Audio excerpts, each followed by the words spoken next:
Hello. Who was Theodore Roosevelt?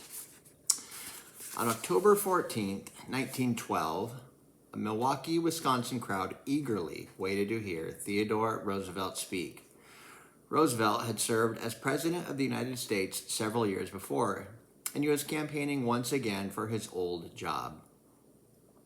His speech was written on 50 pages of paper that he had folded and stuck in his upper jacket pocket. Outside his hotel, Roosevelt never saw the saloon keeper who approached him with a gun drawn. Someone in the crowd did see the gun and pushed the would-be assassin's arm away just as the trigger was pulled. The shooter fired once, and Roosevelt fell to the ground but quickly rose. He did not know he had been hit until someone noticed a hole in his overcoat. When he reached inside his coat, he realized he had been wounded. The bulky, folded speech in his pocket, along with the steel case for his glasses, saved his life. Although he was bleeding, Roosevelt insisted that he give the speech. The crowd could not believe that he would continue to speak rather than go to the hospital after being shot. But Roosevelt told them, "It takes more than that to kill a bull moose." Bull moose was just one of the nicknames Theodore Roosevelt earned during his long career in politics. Some of the others were TD, TR, Teddy, a nickname he hated, and the Trust Buster. But Bull Moose was a good choice for a man who was physically strong and who was always determined to do things his way. "I care not what others think of what I do, but I care very much about what I think of what I do. That is character," he famously said. The Bull Moose was certainly a man of great character. In 1858, New York City was the largest city in the United States. Almost 800,000 people lived there. Ships arrived at its port carrying a wide variety of goods, including fabric, clothing, and food, along with people from many countries. Horse-drawn carriages rumbled down crowded streets, and October 27th of that year, Theodore Roosevelt Jr. was born there. His father, Theodore Sr., thought the newborn was a pretty baby, but his mother, Martha, nicknamed Mitty, wasn't so sure. She thought her new son looked like a turtle. The Roosevelts already had a daughter named Anna. She and young Theodore were later joined by a little brother, Elliot, and then baby Corinne. For a time, Mrs. Roosevelt's sister, Annie Bullock, also lived with the family. TD, as his parents soon called Theodore, was part of a family that had deep roots in America. The first Roosevelt had come to New York from the Netherlands in 1644. The family bought plate glass in Europe and sold it in America. TD's family was quite wealthy. Mr. Roosevelt believed in using his time and his money to help others. One of his concerns was helping orphaned children in New York City to find homes. Young TD began his education at home with his Aunt Annie teaching him how to read. For much of his childhood, he battled asthma, which often left him gasping for air and forced him to stay inside. It was during this time that he discovered his great love of books. As he got older, he became healthy enough to develop his strength and became more athletic. The Roosevelt children and their parents spent their summers in the country outside of New York City, Oyster Bay on Long Island. Later became the family's second home. In the country, TD explored his love of nature and animals. At 9, he wrote a book describing many of the insects he had seen. He also sometimes brought home the animals he studied. It was not uncommon for snakes and frogs to get loose in the house.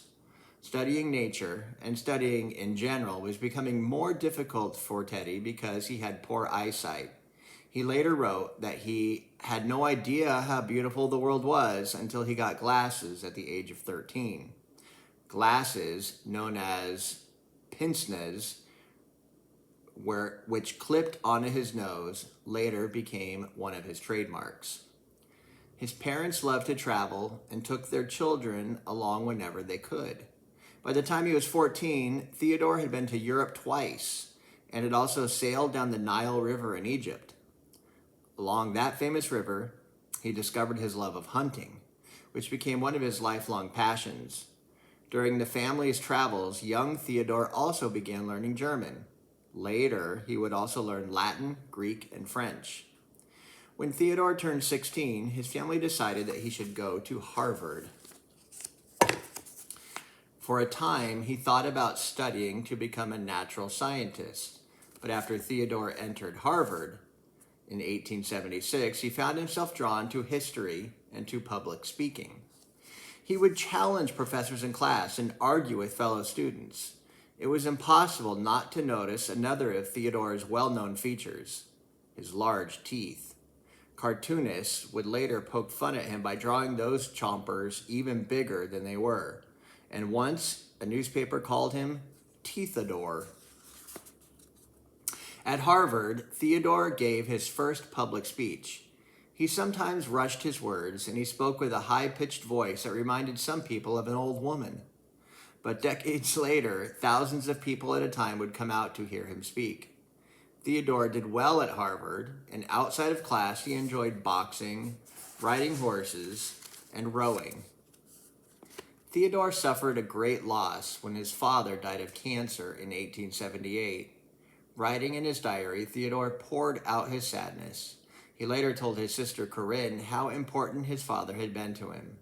Throughout his life, before making a major decision, Theodore always considered what his father might have advised.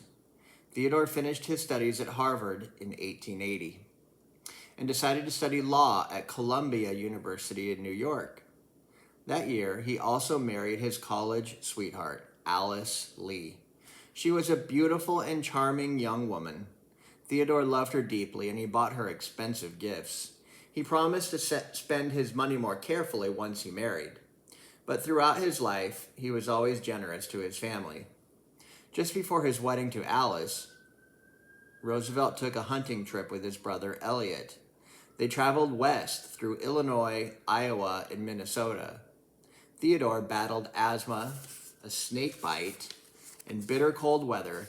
Even so, the trip exploring the wilderness with Elliot was the first of many. Theodore loved life on the American frontier. Settling down to married life in New York City, Roosevelt began his law studies. He also found a new love, politics. Entering politics, though, was not easy. Like his father and most wealthy men of the era, Roosevelt was a Republican. He joined the local Republican Association, which helped elect party members to government offices. Roosevelt's friends were surprised by this decision. They believed that politics was a career for common men because politics was a dirty business. Political leaders, sometimes called bosses, could be rough and unpleasant. Roosevelt, however, wanted to be a political leader. He thought wealthy, educated men had a duty to enter government and try to make it better for everyone. He was determined to succeed in what he called the rough and tumble of New York City politics. The leaders of the local association liked Roosevelt and helped him win his first political race. In the fall of 1881, he was elected to the New York State Assembly. At 23, Roosevelt was the youngest lawmaker in the House.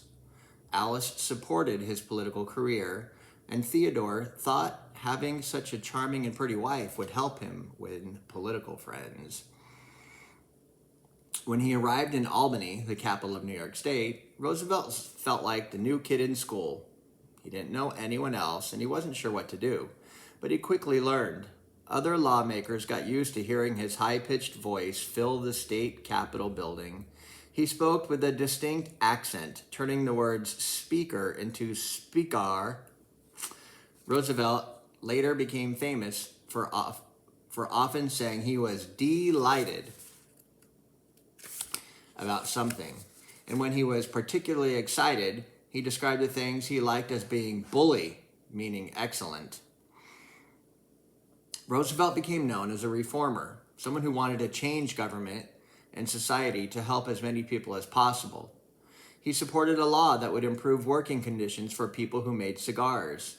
and Roosevelt believed he had to fight crookedness, whether it was great or small.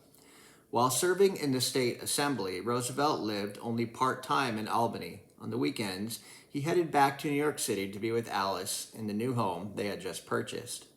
In 1883, the couple learned they were going to have a baby. Roosevelt decided to rent out his new home and have Alice move in with his mother. There, Mittie and Anna could take care of her. He began making plans to build a new house in Oyster Bay, near his family's summer home. That fall, he ran for the assembly again and won. In January 1884, Roosevelt returned to the capital. In New York City, Alice was close to having her baby. On February 13th, while in Albany, Roosevelt learned he was the father of a baby girl. But the joy of that news soon soured. Alice was not doing well, and his mother, Mittie, also became sick. Roosevelt caught a train home. He found the two most important women in his life were dying. Both his wife and his mother passed away early on the same day, February 14th, Valentine's Day. The double loss stunned Roosevelt. In his diary that day, he wrote, "The light has gone out of my life." His newborn daughter was named Alice Lee, like her mother. Roosevelt never talked to young Alice about her mother, and he called his daughter by the nickname Baby Lee. Theodore almost never spoke or wrote about Alice after her death. When he wrote the story of his life in 1913, he did not mention her once. He had spent years trying to forget his lost love. The year Alice died was Roosevelt's last in the New York Assembly. For most of the summer and fall of 1884, Roosevelt traveled out west again. He'd bought a cattle ranch in North Dakota along the Little Missouri River. For a few months, he enjoyed a simpler life. Back in New York City, his sister Anna took care of his young Alice, and work continued on his new home in Oyster Bay. It would be called Sagamore Hill. In the West, Roosevelt often hunted, once spending 24 hours straight on horseback. At times, he set out alone, cooking the animals he killed over an open fire and sleeping outside under the stars. The vast open space of the West, he wrote, Anna, has a curious fascination for me. He soon bought more land and built a new ranch, which he named Elkhorn Ranch. When it was done, Roosevelt filled the wooden home with the trophies of animals he'd killed, mounted heads, furs, and skins. Occasionally, he returned to New York, but he spent much of the next several years in the Badlands of the Dakota Territory. North and South Dakota weren't separate states yet. The time spent outdoors was good for his health, and when friends back east saw him, they marveled at how strong he had become. As much as he loved the frontier, Roosevelt was still drawn to politics. In 1886, he returned to New York City to run for mayor. He lost the race, but he reconnected with an old friend, Edith Caro. Roosevelt had known Edith almost his entire life. She and Corinne Roosevelt had been best friends as young children. Edith often spent time at the Roosevelt home and joined them for summers in Oyster Bay. Theodore sometimes took her out in a rowboat and even named the boat for her. On meeting again in the fall of 1885, they began a serious relationship. Soon after, they were married. Edith and Theodore moved to Sagamore Hill with little Alice. They also started their own family. Theodore III, who'd be known as Theodore Jr., was born in September 1887. Roosevelt spent much of his time writing the first volumes of a huge history of the American West.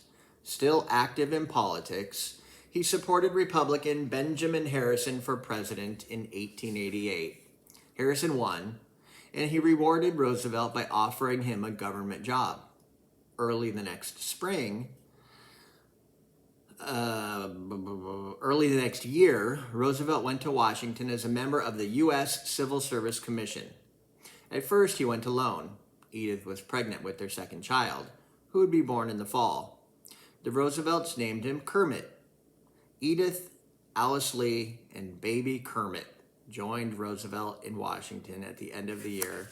Roosevelt's fourth child, Ethel, was born in 1891. In his new job, Roosevelt's task was to make sure qualified people got government jobs, no matter which political party they supported. In the past, many of those jobs had gone to unskilled people simply because they were friends of elected officials.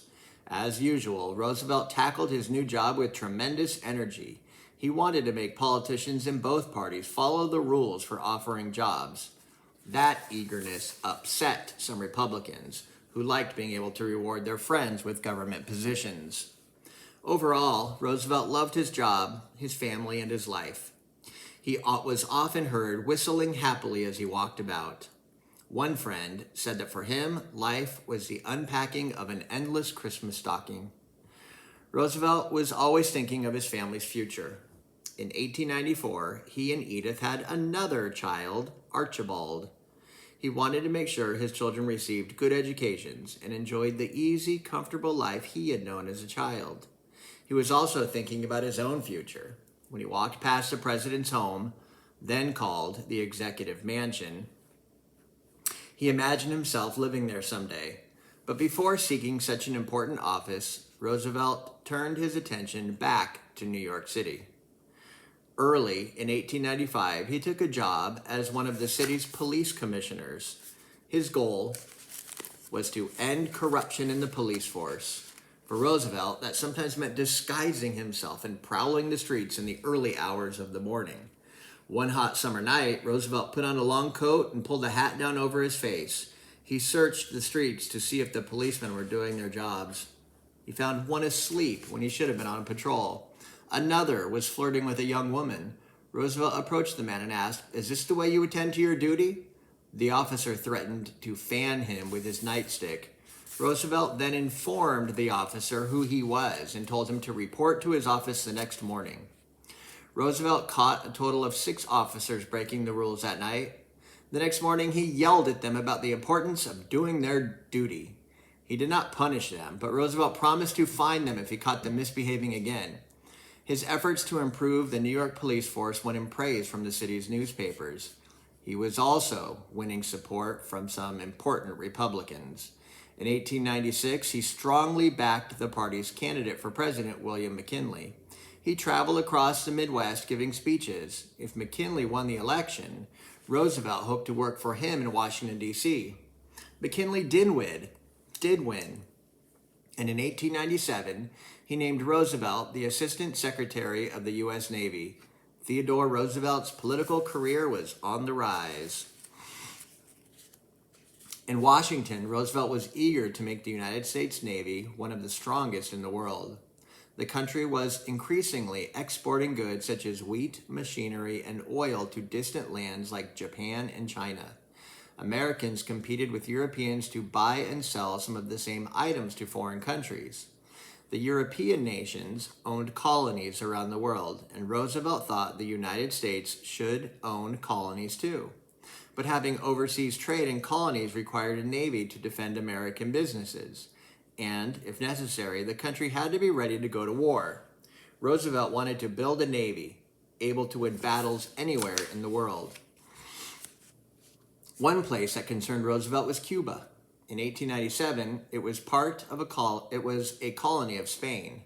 Many Cubans, however, wanted their independence, and for several years they had battled the Spanish for their freedom. Americans paid close attention to Cuba because it was so close to Florida, and because its farms produced 2 very valuable crops, sugar and tobacco. Roosevelt wanted the U.S. to help Cubans win independence from Spain. Then the United States could play a larger role in the island's economy. As 1898 began, violence erupted in Cuba. A U.S. battleship, the Maine, soon arrived at the island to protect Americans who lived there. In February, the Maine mysteriously blew up. Some Americans blame Spain. Historians now know the explosion was an accident. Roosevelt quickly joined the call for war against the Spanish. He also ordered U.S. naval ships to sail from China to the Philippines, another Spanish colony. In April, the United States officially declared war against Spain. Theodore Roosevelt wanted to be part of the action. He didn't want to spend the war in an office in Washington. He also knew that success in battle had boosted the political careers of men before him. Even though he and Edith had just had their fifth and last child, Quentin, Roosevelt made a bold decision. A few months before his 40th birthday, he quit his job in the Navy Department and volunteered to fight. Thanks to his adventures in the Badlands, Roosevelt was an excellent shooter and rode horses well. He was given the assignment of lieutenant colonel and assigned to a cavalry unit. Although technically not the unit commander, Roosevelt played a major role in finding volunteers. The group came to be called the Rough Riders. At the end of May 1898, about 1,000 Rough Riders left their training grounds in Texas for Florida, where they waited for orders to sail to Cuba. When the Rough Riders finally sailed for Cuba, there was room for only 560 of them. Only officers were allowed to bring their horses. Despite the space limits, Roosevelt managed to get 2 photographers on board the ship. He wanted to make sure they showed Americans the bravery of his men on the battlefield. He also packed a dozen pairs of glasses in case any were lost or broken. On June 22nd, the Rough Riders came ashore in Cuba. They were part of a larger U.S. force of about 17,000 troops. For Roosevelt and his men, the deadliest action came on July 1st. The Rough Riders were sent to help capture the town of El Caney. Their first target was a building the Spanish held on what the Americans called Kettle Hill. As the battle started, Spanish bullets rained down on the Rough Riders from the other hills behind it. Roosevelt rode a horse named Little Texas as his men marched in heat that soared to 100 degrees. At the foot of the hill, Roosevelt ordered aside other troops so his Rough Riders could go forward. He then led the charge with a bullet brushing by his arm. As the Americans went farther up, Roosevelt got off his horse and led his men on foot. Soon, the Americans controlled Kettle Hill. From there, the Americans fired on Spanish troops at nearby San Juan Hill. Roosevelt then led a second charge up San Juan Hill, and once again, the Spaniards fled. The war in Cuba lasted several more weeks before the Americans finally won and Cuba was free from Spanish rule. Roosevelt returned to New York in August and found himself a national hero for his bravery in Cuba. The following month, he became the Republican candidate for governor of New York. He won the election easily. Now, at just 40 years old, he led the most populous state in the country. Some people refer to him as the boy governor. For 2 years, Governor Roosevelt sometimes battled lawmakers to get the laws he wanted for the state approved. These included a new tax on certain businesses and shorter working hours for women and children. Children often worked in coal mines and factories at the time. He became known for the phrase, "Speak softly and carry a big stick and you will go far." Roosevelt meant that you have to back up words with actions. He felt that respect was earned only through hard work and determination, and Roosevelt was thinking about going far. He still hoped to be president one day. As 1900 began, President William McKinley was running for a second term. He was also looking for a new vice president. Republican Party leaders chose Roosevelt as McKinley's running mate. The president liked Roosevelt, and the young governor worked hard during the presidential race. Roosevelt traveled the country and spoke in front of several million people. At times, he gave 7 or 8 speeches in a day. In November, McKinley and Roosevelt easily won the election. Some people called it a landslide. Roosevelt became vice president in March 1901. He was just 41 years old. Roosevelt had few official duties for the first few months. He ended up spending a lot of time at Sagamore Hill with Edith and the children.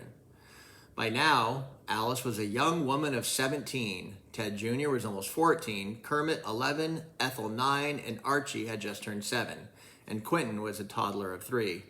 Roosevelt also took some time to go hunting in Colorado. Writing back home to Ethel, he said, "I've had great fun." Roosevelt was enjoying a leisurely summer when, on September 6, while relaxing in Vermont, he received startling news. President McKinley had been shot by Leon Zolgaz, a former mill worker, while visiting New York. McKinley died on September 14, and Roosevelt was sworn in as the 26th President of the United States. At 42, he became the youngest president in the history of the country. To some, Roosevelt might have seemed too young, but he had almost 2 decades of political experience behind him and had demonstrated his courage on the battlefield. He had also shown great intelligence through the many books he had written over the years, and he could get along with anyone, from the cowboy he met in the American West to the wealthy people he knew in New York. The American people enjoyed having a youthful president who seemed to enjoy life and who knew how to communicate openly with them. He often met with the press to discuss the issues of the day. He gave many speeches. Roosevelt called his new office a bully pulpit, which meant that he was in an excellent position to make his ideas and opinions heard. Roosevelt was eager to carry out his policies of reform. He wasted no time challenging large companies that were harmful to the country. In 1902, the government started a legal case against a railroad company that Roosevelt thought was too big and too powerful. The large company was called a trust. Roosevelt thought the railroad trust should be forced to separate into smaller businesses. After the government won the case, Roosevelt was known as the Trust Buster.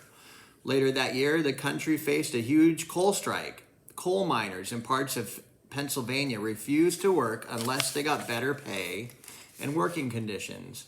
The mine owners refused to meet their demands. Roosevelt stepped in to help settle the strike. Presidents in the past had usually sided with business owners when they faced strikes. Roosevelt said he did not speak for the owners or the miners. "I speak for the general public." But he thought the miners should be treated fairly. Roosevelt believed all Americans deserved that fair treatment. It was part of what he called the square deal for the country. The miners agreed to end the strike and accept the proposals of a government commission studying their work conditions. In the end, the miners got their own square deal: more money and a shorter workday. As president, Roosevelt also focused on international matters. The United States wanted to build a canal in Central America to link the Atlantic and Pacific Oceans. At that time, ships had to sail a long route all the way around the southern tip of South America to go from the east coast of the U.S. to the west. The planned canal would shorten the trip by almost 8,000 miles. Roosevelt mistakenly thought he had a deal to buy land in what is now Panama to dig the canal. At that time, however, the land belonged to Colombia, and the Colombian government was asking for more money than the U.S. wanted to pay. People in the region of Panama, however, wanted the canal as much as Roosevelt did, so they made plans to break away from Colombia and become an independent country. Roosevelt supported the revolt. In November 1903, he sent warships to the coast of Panama. The rebels in the region knew the U.S. supported their revolution, and so they arrested their Colombian leaders. The presence of U.S. forces and payments made to Colombian troops ended the revolt peacefully. Panama had its independence, and Roosevelt bought land from Panama for the canal. It wasn't finished until after Roosevelt's presidency had ended, but his actions made the Panama Canal a reality. 3 years later, Roosevelt went to Panama. He became the first president to ever visit a foreign country while in office. Theodore Roosevelt entered the 1904 race for president with great support from most Americans. They liked his energy and his intelligence, and Roosevelt won the election easily.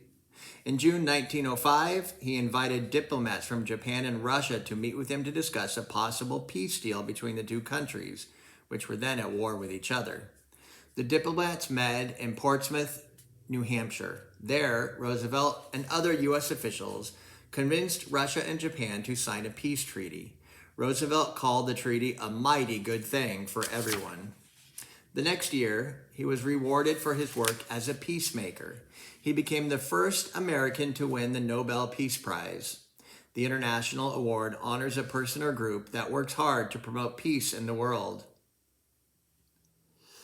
Not all of Roosevelt's time in the White House was spent on government affairs. He exercised 2 hours a day, playing tennis, riding horses, boxing, and even learning sumo wrestling.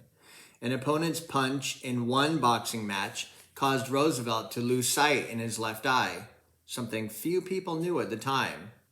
He also enjoyed being a father, and his large family filled the White House. Alice always drew plenty of attention. She was the first president's daughter to live in the White House in almost 30 years, and she was sometimes called Princess Alice. She loved fast cars, but of course, back then, fast meant about 30 miles per hour. I can run faster than that. That's not true. She owned a pet snake named Emily Spinach, which she sometimes carried in her purse. Also, she smoked cigarettes in public, which was very unusual for a woman at the time. Alice's younger brothers also enjoyed their time in the White House. Quentin established a boys' club in the attic called the White House Gang, and he gave his pet pony a ride in the elevator his father had just installed in the house. During one of the boys' battles, Roosevelt rushed out of the house and into the garden where Quentin had just hacked a garden hose with a fire axe. Roosevelt told his son it wasn't right to destroy government property. The White House and everything in it belonged to the American people. Roosevelt had approved changes to renovate and enlarge the White House in 1902 in order to create more office space. In 1906, the new White House was the site of Alice's wedding to an Ohio lawmaker, Nicholas Longworth.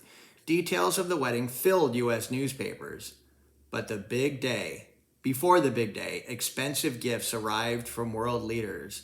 King Edward VII of England sent a small golden box, while Germany's Kaiser Wilhelm sent diamond jewelry. All the gifts filled an entire room at the White House and had to be kept under constant guard. On the wedding day, the bride wore lace that her mother Alice had worn when she married Theodore more than 20 years ago. When the wedding was over, Edith Roosevelt joked to her stepdaughter, "You have never been anything but trouble." Roosevelt said he could never control his daughter, but he did love her very much. President Roosevelt still found the time to travel and hunt. While away, he often wrote letters to his children. He sometimes used family nicknames. Quentin was Quenty-Q, and Archie was Archiekins. In the letters, he described things he saw and people he knew. He also often told his children how much he loved and missed their mother. The brave hunter and soldier had a soft heart when it came to his family. Before being president, Being president brought Theodore Roosevelt many happy moments. Some of the greatest successes were on an issue that was close to his heart, the environment. Years spent in the country's forests and plains had taught him that animals and land needed to be protected. Even though he enjoyed hunting, Roosevelt agreed with laws that limited where and when and what a person could hunt and kill. He also knew that those laws were not always enforced. During his travels, he'd seen firsthand how the spread of railroads and other businesses threatened the land and the wildlife that lived there. In 1894, while serving on the Civil Service Commission, Roosevelt had fought to protect Yellowstone National Park in Wyoming.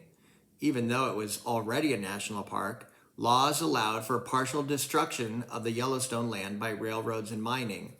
He pushed for a new law that would keep businesses and industry out of Yellowstone.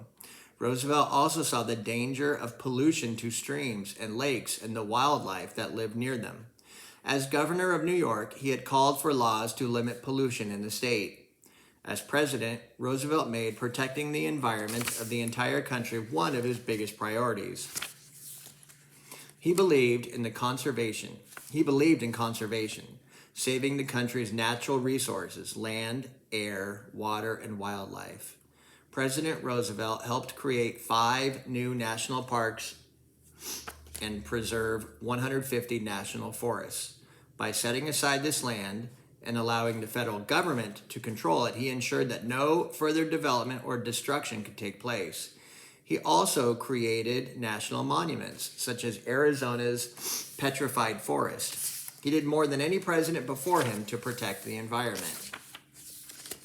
Roosevelt also wanted trained people taking care of the public lands to reduce the risk of forests and brush fires. Now called rangers, they also made sure hunters killed no more than the number of birds and animals allowed by the law. And when Congress wanted to let business cut more timber in the West, Roosevelt acted quickly. In 1907, he issued an order to protect millions of acres of forest before Congress could pass a law that might have destroyed them.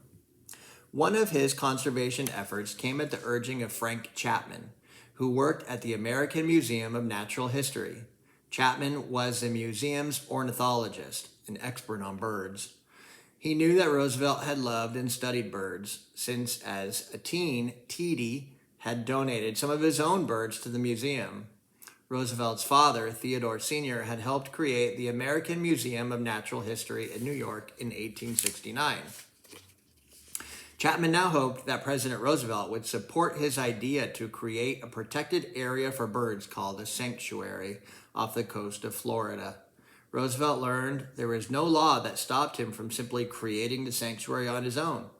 So he created Pelican Island National Wild Refuge, the first of 53 bird sanctuaries that he would ultimately create.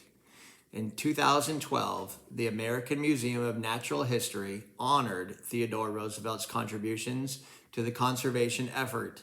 It unveiled a new statue of Roosevelt, showing him as he looked on a camping trip to Yellowstone in 1903. He had said that year, "We are not building this country of ours for a day. It is to last through the ages." As 1908 began, Roosevelt knew he wouldn't be president for much longer. Since George Washington, no U.S. president had served more than 2 terms, and Roosevelt did not want to break that tradition. By law, he could have run again, but he said that a still small voice in his head told him it was time to step aside. Roosevelt supported William Howard Taft for the 1908 election. They were both progressives, people who sought reform. Roosevelt trusted Taft would do a good job, but he also knew he would miss being president. Running the country had given Roosevelt great joy. Taft did win the White House, and Roosevelt left the White House on March 4th, 1909. He already had planned a new adventure. He and his son Kermit would leave for an African safari. Arriving first in Europe and then Africa, Roosevelt was treated like a hero. Huge crowds cheered him, and he met the leaders of many countries. Reporters wrote about his and Kermit's travels through Africa, where they hunted lions, elephants, and rhinos. Roosevelt also collected plants to bring home to the United States. Back home in the fall of 1910, Roosevelt toured the country giving speeches. Huge crowds greeted him. During the trip, he became the first U.S. president to fly in an airplane. 8 years earlier, he had been the first president to ride in a car. He was always up for something new. At an airfield in Missouri, Roosevelt climbed in beside the pilot in the open plane. As the aircraft flew low to the ground, Roosevelt waved to the people below. Afterward, he called the trip the finest experience I've ever had. By 1912, Roosevelt had changed his mind about his old friend Taft. He had not been the strong leader Roosevelt had hoped he would be. Roosevelt believed he could improve the country with more progressive ideas, including giving all women the right to vote and creating better conditions for laborers and factory workers. So he decided to challenge Taft for the presidency. As usual, Roosevelt campaigned hard. He told reporters that he felt as healthy and strong as a bull moose. His strength, though, couldn't help Roosevelt win the nomination against a sitting president. The Republican Party chose Taft as its candidate for the fall election. Roosevelt, however, was not ready to give up. He joined with other progressive Republicans to form their own party. It became known as the Bull Moose Party, with Roosevelt as its candidate for president. The election was a three-way race. Democrat Woodrow Wilson was also running. Roosevelt began to tour the country to seek support. At some stops, he handed out small silver moose charms to the children he met. For Edith Roosevelt, the campaign was hard. She had hoped several years before that her husband was done with politics. Unlike him, she was a private person and hated the attention the family received from the press. But she knew how much Roosevelt loved speaking in public and campaigning. On October 14th, Roosevelt visited Milwaukee. His speech for that night's talk filled 50 pages of paper, which Roosevelt had folded and stuck in his upper jacket pocket. Outside his hotel, Roosevelt never saw John Schrank approach. Schrank was a mentally unstable man who was determined to stop Roosevelt. He fired one shot and hit the target.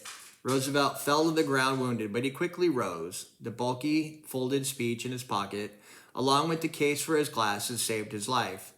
Although still bleeding, Roosevelt took the stage once again, impressing Americans with his strength and courage.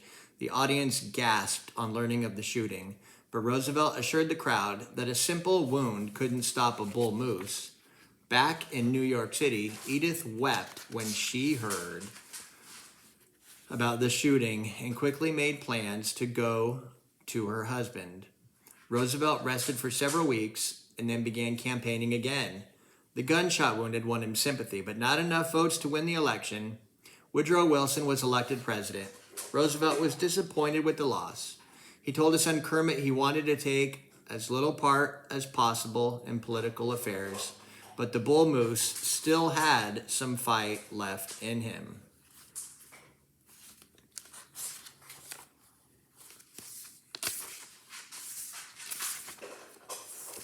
At first, Theodore Roosevelt did put politics aside. He traveled again within the United States. Then, at the end of 1913, Kermit joined him for another grand adventure, a difficult journey to explore South America. Edith also came for part of the journey. On the trip, Roosevelt visited a region in the Amazon, and a river there was named for him. Roosevelt returned to New York looking thin and tired. Some people wondered if his days as a public figure were over, but he still loved politics and public battles. He challenged Woodrow Wilson when he disagreed with the president, and one thing they disagreed on was the war that erupted in Europe during the summer of 1914. On one side, the main countries were France, Russia, and Great Britain. On the other was Germany and Austria-Hungary. Wilson thought that the United States should not stay neutral and not take sides. Roosevelt accepted this at first, but by 1915, he saw Germany as a great threat to world peace and order, and he thought the Americans should prepare for war. After German attacks on U.S. ships, the United States finally did enter the war.